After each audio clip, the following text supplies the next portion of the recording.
Welcome to Live with Lindsay. Okay, so welcome to our micro life. It kind of sounds crazy, but we have created our own little utopia in Southern California. So many of our friends and family have left the state, and we love them, and they've had, honestly, some really great stories and great adjusting to the new states. Yeah, totally. We just haven't felt called yet. We're not against it. It's just right now, God has been so faithful. Babe, and I mean, take them on a little journey of our little micro places that I feel like we've incorporated our family in. Church, first and foremost. Our church is tiny, we came from one of those big mega churches that has a campus, and every Sunday I felt like you were going to Disneyland. You had to get on a tram. It was a lot, especially in tow with children and a stroller. And there's days where I would have to work, and this poor woman would be like, yeah. It was a lot. Yeah, it was a lot. So then we banded together with a couple other like-minded, families, and I mean, we joined a church that's very small, and it's awesome. It's just one of those ones where everyone knows everybody. All the kids play together and know one another. It's just like a big giant family of people. Yeah, and I think it's really neat because I truly believe God speaks through our children, but I think we both felt, because it was a church you and I had gone to for so long, and it was Meg had gotten really big. I'd worked there at one point, so I didn't want to leave because selfishly it was well, they have the cafe and all these great amenities, but our littlest, or not littlest, she was little at the time, was like, Mommy, I don't want to go. And I was like, what? And she just felt like, you're in this big over there and I'm over here, and she didn't like it. And I'm like, really, God? And he kept kind of plugging and poking at us of it's maybe time to move. And we did. We found this church. I think when we started, it was 35, 40 people. It's grown a little bit more, but it's super exegetical, teaches from the Bible. It's biblical. I love our pastors, just so and straight and to the point. And every Sunday the kids are awake, ready to go. Love it. Which, I remember growing up, we'd go to church, not all the time, every now and then, but it's you kind of had to drag us. But no, our kids are bright-eyed, bushy-tailed. They love it. Trying to get out the door. So couldn't ask for anything better. And we get involved because you kind of have to, and it's that small for it to function. So we help out with our children's ministry every few months. I'm on worship team, and then I help with whatever I can for women's ministry. But when you're that small of a community, it forces you again to take action. And that's what I think, where God was we could continue to go to that church that we were at and show up for the next 10 years and never get involved and no one ever know our name. And God's no, you guys need to get in community. If the Levi isn't there on Sunday, they're where have you guys been? And right.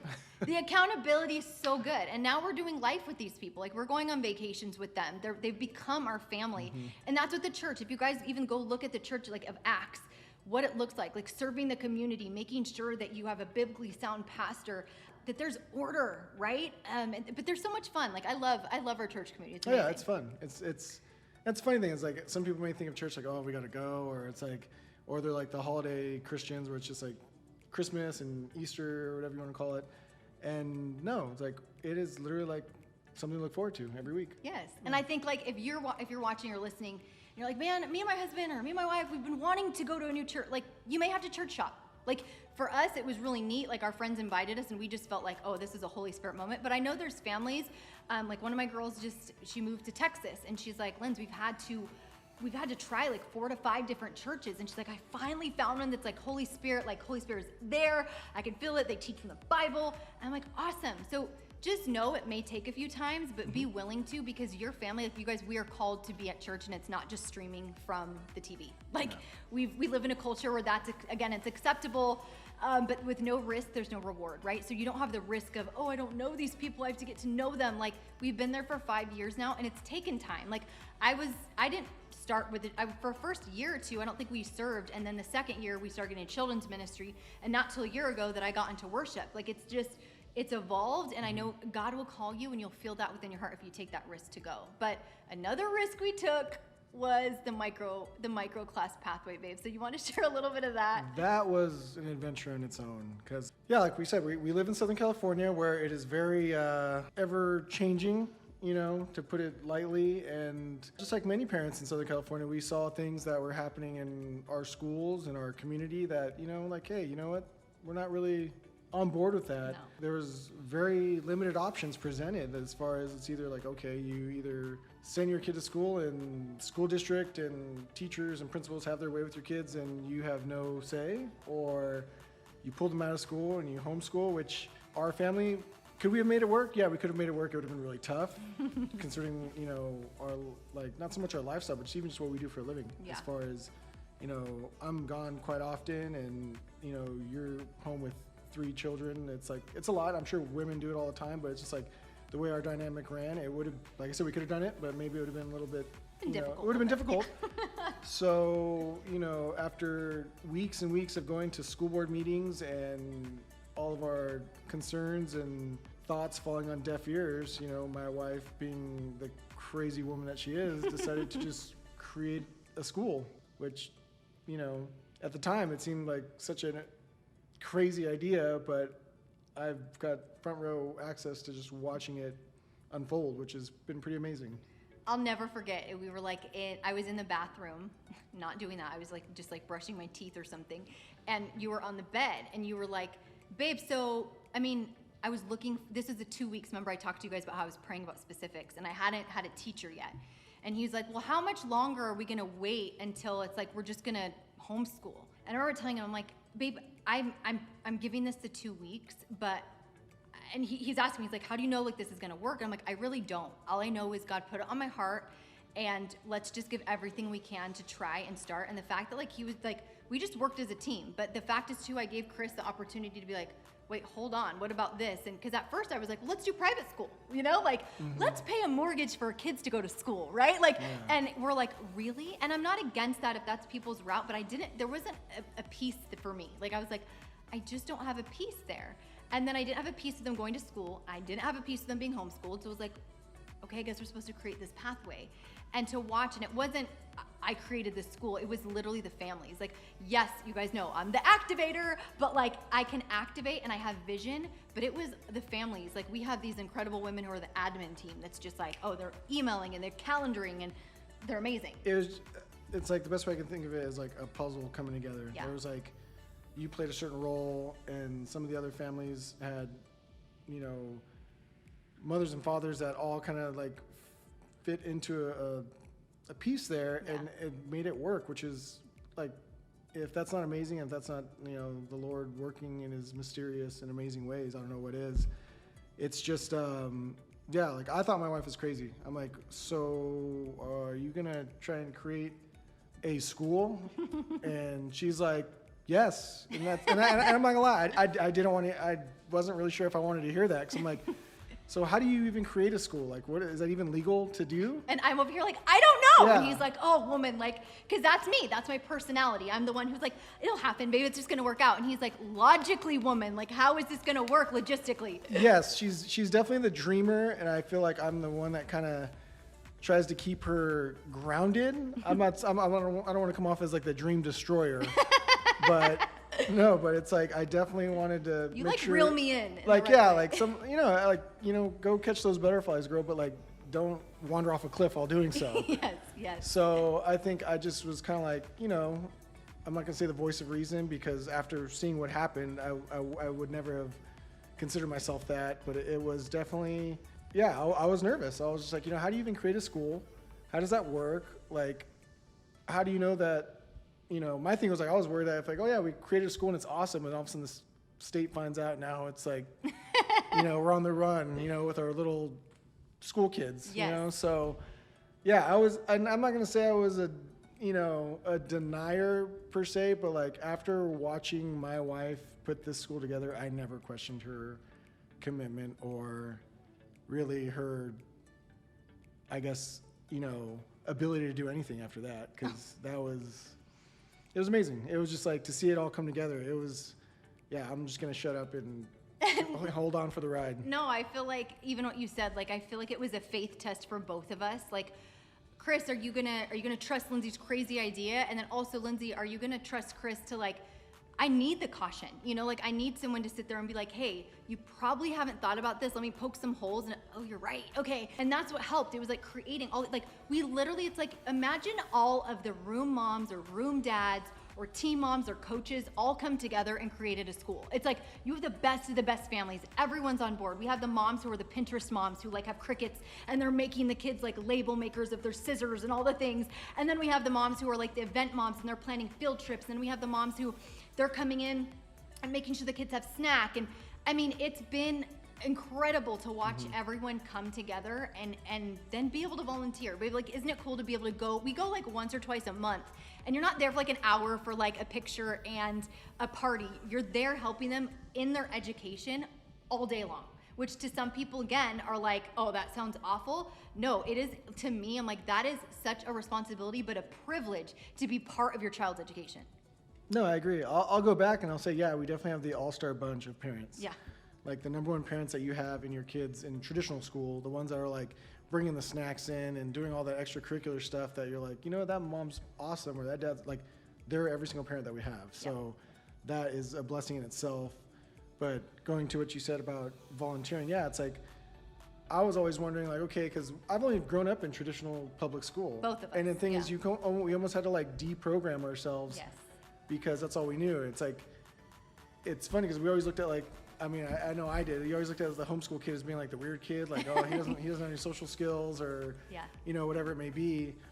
But it's just, we had to like deprogram ourselves as far as what we knew, because that's all we knew. And then, like, I was just kind of like, okay, how's this teacher gonna be? Like, and she's amazing. She's like the, you know, godsend. Yes, There's completely. a few teachers, but the one we were with one specific one. And Yeah, she for was, the all awesome. For the inaugural year, we just had the one, and she was amazing. Like, I always refer to her as like the Tom Brady of teachers. Like, she is the go-to, and the goat. Yeah, the She is goat the definitely. goat. And volunteering, it's like some parents are just like, oh, I wouldn't want to volunteer at my kid's school. Like, that's why I send them to school, so I don't. I'm like, then you are not the Yeah, family like, to well, partner it's funny. with. It's like, this is not for like you. And we've talked to parents. They're just like, oh yeah, we would love to like homeschool or put them in a micro class, but like, I like public school because it takes my kid away for 6 hours. I'm like, like, I mean, as much as sometimes that may be needed, but the first time I ever volunteered, I saw my kids,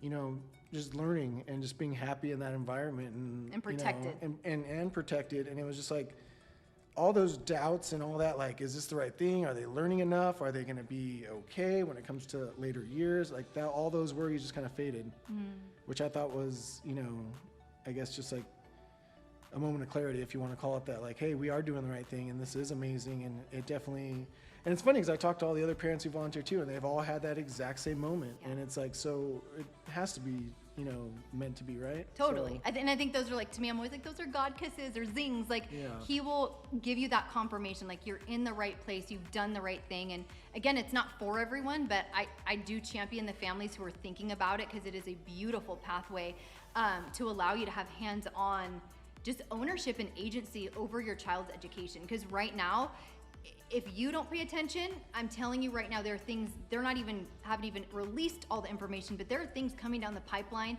that it's little bits, and it starts from kindergarten. I'm not over dramatizing, and I'm from California, yes, but like I said, this stuff will begin to infiltrate if no one stops it, right? So from kindergarten, teaching them like little sly things about a teddy bear, to then all of a sudden you're learning history in a different way in second grade. And by the time they're in high school, they have a completely different ideology and philosophy that has not been taught by their family structure at home. It's been taught by the school. And we've done an amazing job in California to dismantle the church, that's to dismantle the family unit, to really deconstruct so these kids don't really have a lot of community, and the one place that they can go to and they're getting the most influence is school.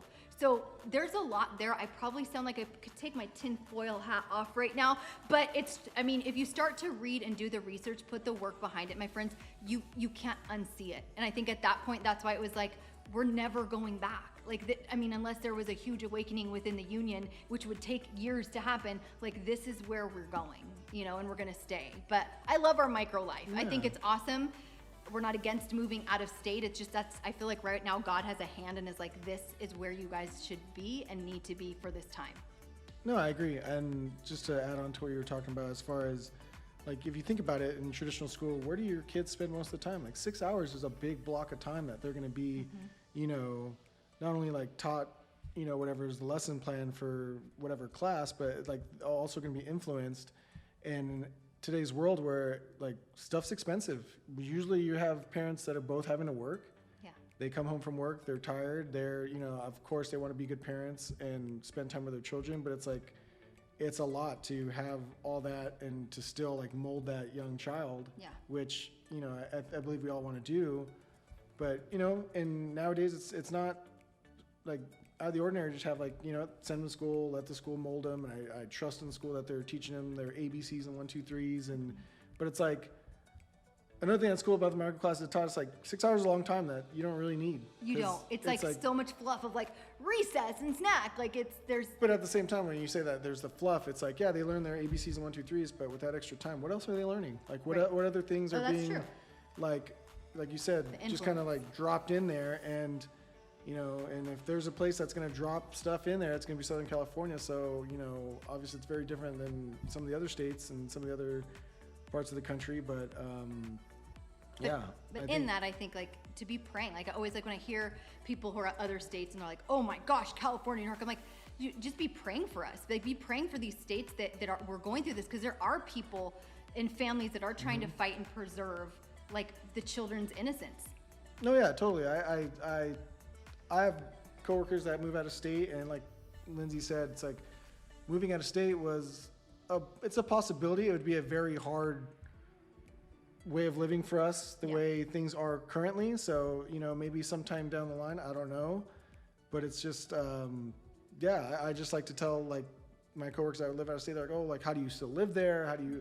And it's like, someone's got to be behind enemy lines trying to like bring it back. So I like to think that's what we're doing, at least just for our small community. And, for the time being, it's like, we're making it work, and we're, and we're more than just making it work. We're, making it better, making it, fun for our children, and like they have a great time. And, only one of our kids really knows any different. Yeah. We only had one kid that was actually in public school, and she loves the way things are now. And then our other, our 6-year-old, that's all she knows. And she thinks it's fabulous. Yeah, like, she thinks school is always like 14 kids only. Yes, and she gets all this attention. Like it's amazing that we've created this new environment for her and for the, our little one too. And I want to encourage people that like God will always make a way, and He will.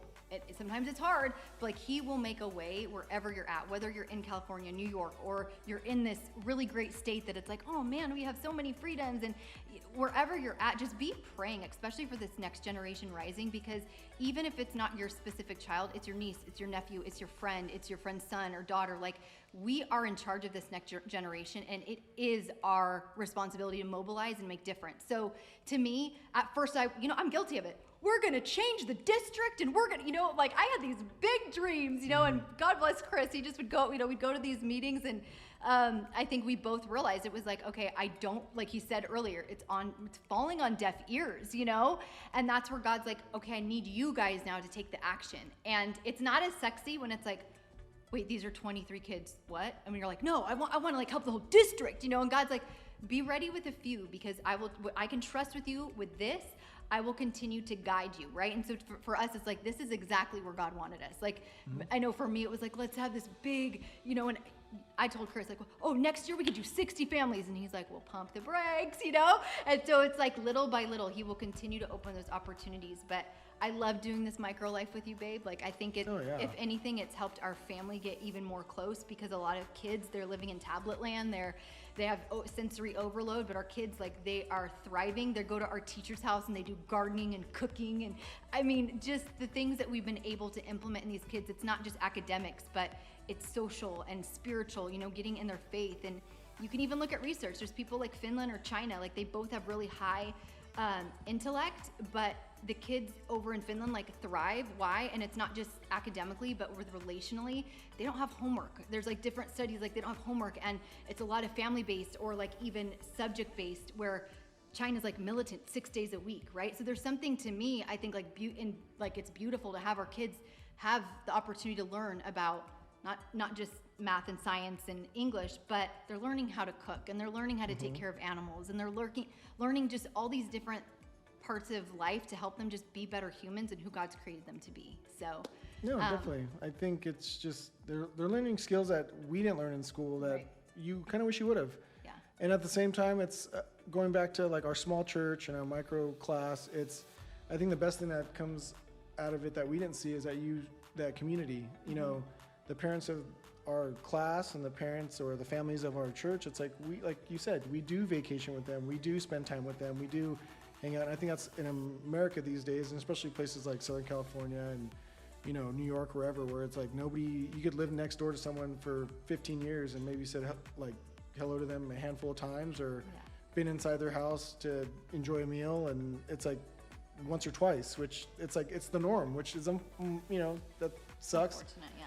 But it's just like you create that community and fellowship with the smaller amounts of people, whether it's church or school, and I think that was one of the blessings that we didn't see coming, and it's been welcomed. Yes, it's been awesome. So it's been really cool too, because you guys have been messaging and letting me know just about Chris and I and sharing our story. And we don't have a perfect life by any means, but we're just sharing what God's doing even in Southern California with these like 23 families in our church. And God is moving. So he's not dead, or don't think like, oh my gosh, like we are in doomsday. Like, no, there's actually so much of work God's doing that in all different areas of these states and around the world, and continue to pray for that revival because he is in our midst. So next week, I'm excited, babe. It'll be our last week together, but you guys had some questions for us and we're going to be answering a few of those. So stay tuned for next week. Love you.